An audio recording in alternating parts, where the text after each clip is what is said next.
विक्रमादित्य ने एक बार फिर बेताल को अपने कंधे पर उठाया और चल दिए। चलते चलते बेताल ने हंसते हुए कहा, राजन, इस बार की कहानी सुनिए। यह एक ऐसे व्यक्ति की कहानी है जिसने अपने प्रेम और समर्पण से हर बाधा को पार किया। बहुत समय पहले की बात है। उज्जैन नाम की नगरी में हरिदास नाम का एक व्यक्ति रहता था। वह एक आदर्श पिता था और अपनी बेटी को बहुत प्यार करता था। उसकी बेटी बेहद सुंदर और संस्कारी थी और अब विवाह योग्य हो चुकी थी। हरिदास दिन रात उसके लिए एक उपयुक्त वर की खोज में रहता था। एक दिन एक ब्राह्मण हरिदास के पास आया और बोला, मुझे आपकी बेटी के बारे में पता चला है। वह न केवल सुंदर है बल्कि गुणवान भी है। मैं आपसे निवेदन करता हूं कि आप उसका विवाह मुझसे कर दें। मैं उसे हर खुशी दूंगा। हरिदास ने कहा, यह मेरा सौभाग्य है कि आपने मेरी बेटी को उपयुक्त समझा, लेकिन मैं उसकी शादी उसी से करूंगा जो सभी गुणों में श्रेष्ठ हो। ब्राह्मण ने मुस्कुराते हुए कहा, मैं आपकी शर्त को मानता हूं। मेरे पास एक चमत्कारी रथ है जो एक पल में किसी भी स्थान पर ले जा सकता है। हरिदास यह सुनकर चौंक गए और बोले, यदि ऐसा है तो कल इस रथ को यहां लेकर आइए। मैं आपकी बात पर विश्वास करूंगा। अगले दिन ब्राह्मण सच में अपने चमत्कारी रथ के साथ हरिदास के घर पहुंच गया। उस रथ की चमक और उसकी गति देखकर हरिदास हैरान रह गए। हरिदास और ब्राह्मण ने उस रथ में बैठकर उज्जैन के लिए प्रस्थान किया ताकि हरिदास अपनी बेटी के विवाह की बात घर वालों से कर सके। जब वे उज्जैन पहुंचे तो हरिदास को एक और चिंता का सामना करना पड़ा। हरिदास के बेटे ने अपनी बहन के लिए पहले ही एक योग्य वर खोज रखा था। वहीं उसकी पत्नी ने भी अपनी बेटी के लिए एक और लड़के को पसंद कर रखा था। अब तीनों अलग अलग लड़कों को अपनी बेटी के लिए योग्य समझ रहे थे। हरिदास इस धर्म संकट में पड़ गए कि किसे अपना दामाद बनाएं। उसी समय एक राक्षस ने आकाश से नीचे आते हुए हरिदास की बेटी को देखा। उसकी सुंदरता देखकर वह मोहित हो गया और उसे अपने साथ लेकर उड़ गया। हरिदास और उसके परिवार के लोग बेबस होकर रोने लगे। तीनों में से एक लड़का आगे बढ़कर बोला, मैंने इस राक्षस के बारे में सुना है। वह विंध्याचल पहाड़ी पर जाकर छिपता है। अगर हम जल्दी से वहां पहुंचे तो उसे रोक सकते हैं। दूसरे लड़के ने कहा, मेरे पास चमत्कारी रथ है, चलो हम इस रथ में बैठकर पल भर में वहां पहुंच जाते हैं। तीसरे लड़के ने गर्व से कहा, मैं शब्द भेदी बाण चलाना जानता हूं, एक ही वार में मैं उसे मार गिराऊंगा। तीनों लड़के और हरिदास उस रथ में बैठे और विंध्याचल पहाड़ी की ओर निकल पड़े। विंध्याचल पहाड़ी पर पहुंचकर उन्होंने देखा कि राक्षस हरिदास की बेटी को अपने बंधन में रखे हुए हैं। उसकी विशाल काया और डरावनी शक्ल देखकर सभी के रोंगटे खड़े हो गए। तभी हरिदास ने चिल्लाकर कहा, बच्चों, वो देखो, वही राक्षस है जिसने मेरी बेटी को पकड़ रखा है। राक्षस ने मनुष्यों को अपनी ओर आते देखा तो वह क्रोध में भरकर उन पर झपट पड़ा, लेकिन उन तीनों में से एक लड़का बेखौफ होकर आगे बढ़ा। उसने अपने धनुष से शब्द भेदी बाण चलाया और बाण के एक ही वार से उस राक्षस को धराशायी कर दिया। राक्षस तड़पता हुआ जमीन पर गिर पड़ा और वहीं दम तोड़ दिया। हरिदास और बाकी लोग राहत की सांस लेते हुए उसकी बेटी को राक्षस के बंधन से आजाद कराते हैं। सबके चेहरे पर खुशी लौट आई थी। सभी सकुशल उज्जैन वापस आ गए। इतना कहते ही बेताल ने विक्रमादित्य से पूछा, हे राजन, बताओ कि उस लड़की का विवाह उन तीनों में से किसके साथ होना चाहिए। विक्रमादित्य ने कुछ क्षण सोचा और फिर बोले, जिसने राक्षस को मारा वही असली वीरता का प्रतीक है। वही लड़की के लिए सबसे उपयुक्त है। बाकी दोनों ने मदद की, परंतु साहसिक कार्य तो उसी ने किया।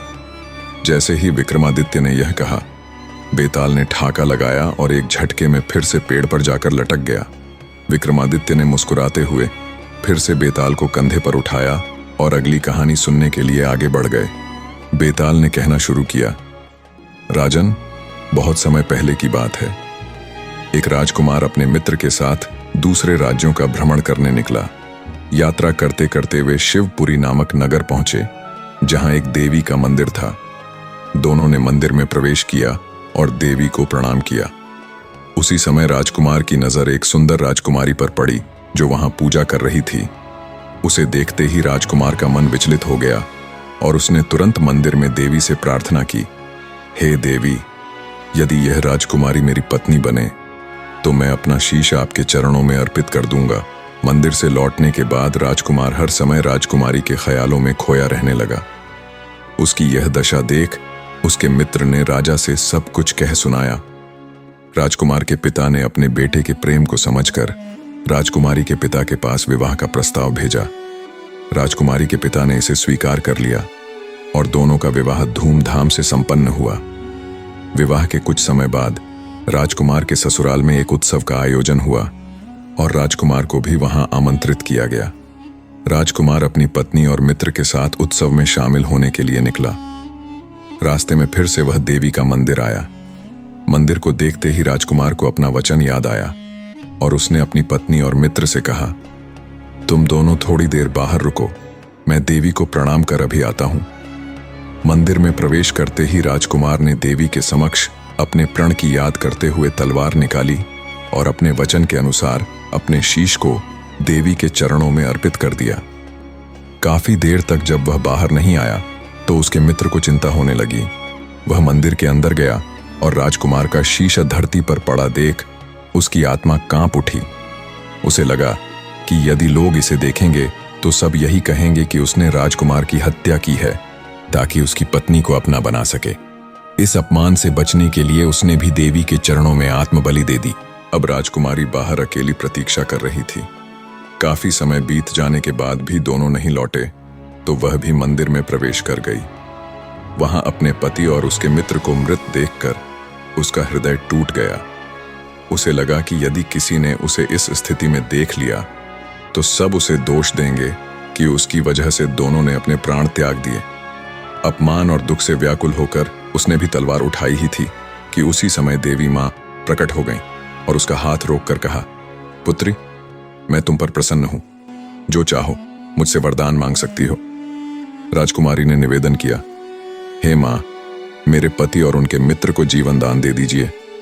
देवी ने मुस्कुराते हुए कहा, तुम दोनों के शीश उनके धड़ों पर रख दो, वे जीवित हो उठेंगे। राजकुमारी ने घबराहट में शीश उठा तो लिए, परंतु गलती से उसने दोनों के सिर उलट पलट कर उनके धड़ों पर रख दिए। देवी के आशीर्वाद से दोनों जीवित तो हो गए, परंतु अब राजकुमार का शीश मित्र के शरीर पर था और मित्र का सिर राजकुमार के शरीर पर।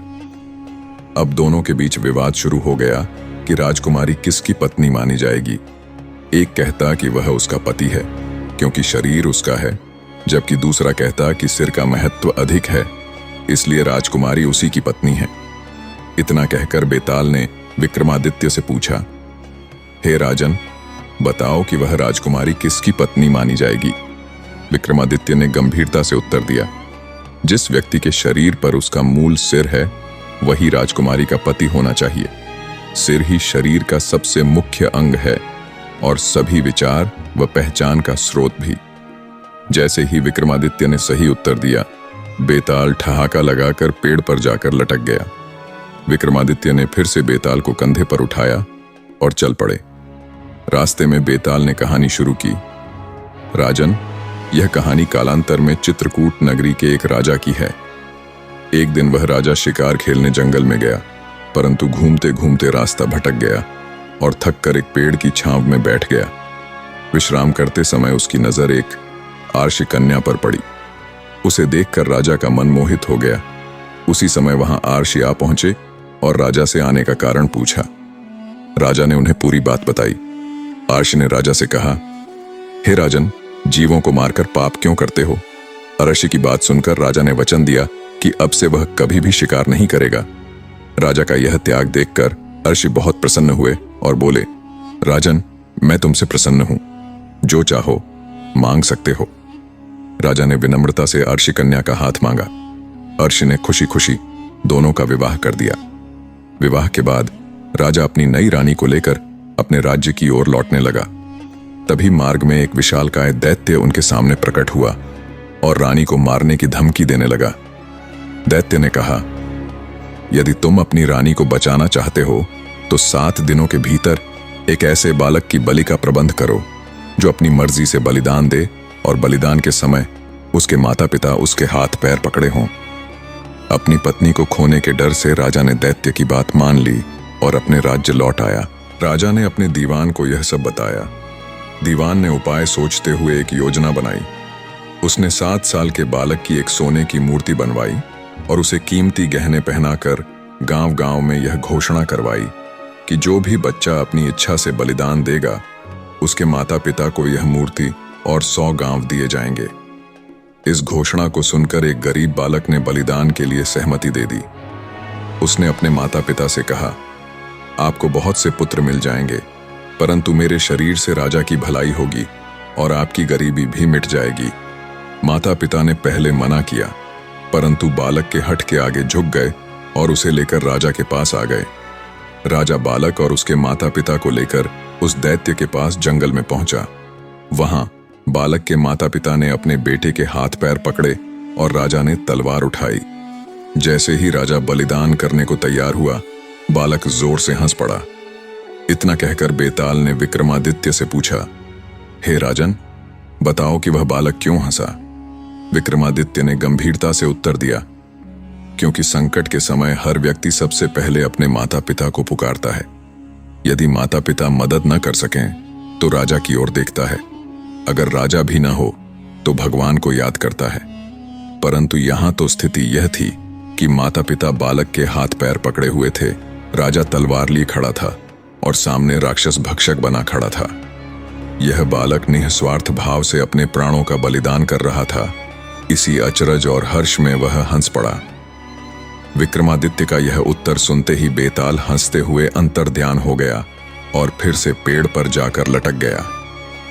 विक्रमादित्य ने एक बार फिर बेताल को अपने कंधे पर उठाया और चुपचाप चलने लगे। बेताल ने मुस्कुराते हुए कहा, राजन, मुझे खुशी है कि तुम मेरे हर सवाल का बिना थके और बिना हिचक के जवाब देते रहे हो। आज तुम्हें एक कठिन सवाल पूछने जा रहा हूं, उत्तर सोच समझ कर देना। कहानी है इंद्रप्रस्थ राज्य की, जहां मांडलिक नाम का एक राजा शासन करता था। दुर्भाग्यवश पारिवारिक षड्यंत्र के चलते उसके ही भाइयों ने उसे सत्ता से बेदखल कर दिया और राजा को राज्य से बाहर निकाल दिया। मांडलिक अपनी पत्नी और राजकुमारी को साथ लेकर जंगल के रास्ते पर चल पड़ा। रास्ते में एक स्थान पर आदिवासियों का इलाका पड़ा, जहां राजा को खतरा महसूस हुआ। उसने रानी से कहा, तुम दोनों यहां जंगल में छिप जाओ, नहीं तो ये आदिवासी तुम्हें कष्ट देंगे। रानी और राजकुमारी ने जंगल में जाकर शरण ली। उसी समय आदिवासियों ने राजा पर हमला कर दिया और उसे मार डाला। हमलावर चले गए, तब रानी और उसकी बेटी बाहर आईं। राजा को मृत देखकर रानी का हृदय टूट गया, परंतु अपनी बेटी के साथ वह जंगल से आगे बढ़ी। चलते चलते वे एक तालाब के किनारे जा पहुंची। उसी समय एक साहूकार अपने बेटे के साथ वहां से गुजर रहा था। उसने तालाब के किनारे 2 महिलाओं के पैरों के निशान और एक शाही दुपट्टा देखा। उसे समझ आ गया कि ये साधारण महिलाएं नहीं हैं। साहूकार ने अपने बेटे से कहा, अगर ये दोनों मिल जाएं तो तुम किसी एक से विवाह कर लेना। पुत्र ने उत्तर दिया, छोटे पैरों वाली से शादी करूंगा, क्योंकि वह कम उम्र की होगी। साहूकार खुद विवाह नहीं करना चाहता था, परंतु बेटे के आग्रह पर उसने वचन दे दिया कि बड़ी पांव वाली महिला से वह विवाह कर लेगा। आगे बढ़ते ही साहूकार और उसके बेटे की नजर रानी और राजकुमारी पर पड़ी। साहूकार ने दोनों से पूछा, हे देवी, आप कौन हैं? रानी ने साहूकार को अपने पति की मृत्यु और अपने हालात की पूरी कहानी सुनाई। साहूकार ने उन दोनों को अपने घर ले जाने का प्रस्ताव रखा, जिसे रानी ने सहर्ष स्वीकार किया। कुछ समय बाद साहूकार ने रानी से विवाह के बारे में बात की और रानी मान गई। लेकिन शादी की तैयारियों के दौरान पता चला कि रानी के पैर छोटे हैं और उसकी बेटी के पैर बड़े। अब साहूकार के दिए गए वचन के अनुसार उसे राजकुमारी से विवाह करना पड़ा और उसके पुत्र ने रानी से विवाह कर लिया। इस प्रकार बेटी अपनी ही मां की सास बन गई। आगे चलकर दोनों जोड़ों के कई बच्चे हुए। इतना कहने के बाद बेताल ने विक्रमादित्य से पूछा, राजन, बताओ, मां बेटी के इन बच्चों का आपस में क्या रिश्ता हुआ? यह प्रश्न सुनते ही विक्रमादित्य के मन में उलझन पैदा हो गई। उन्होंने इस जटिल रिश्ते को समझने का बहुत प्रयास किया, लेकिन कोई उत्तर नहीं सूझा। आखिरकार राजा ने चुप रहकर चलना ही उचित समझा। यह देख बेताल ने मुस्कुराते हुए कहा, राजन, कोई बात नहीं, मैं तुम्हारे धैर्य और पराक्रम से अत्यधिक प्रसन्न हूं। इतना कहते ही बेताल फिर से हवा में विलीन होकर पेड़ पर जा लटक गया। आगे विक्रमादित्य और बेताल की कहानी जानने के लिए चैनल को सब्सक्राइब करें, और अगर आपने इसका वॉल्यूम 1, वॉल्यूम 2 और वॉल्यूम 3 अभी तक नहीं देखे तो चैनल पर जाके प्लेलिस्ट पर तुरंत देखें।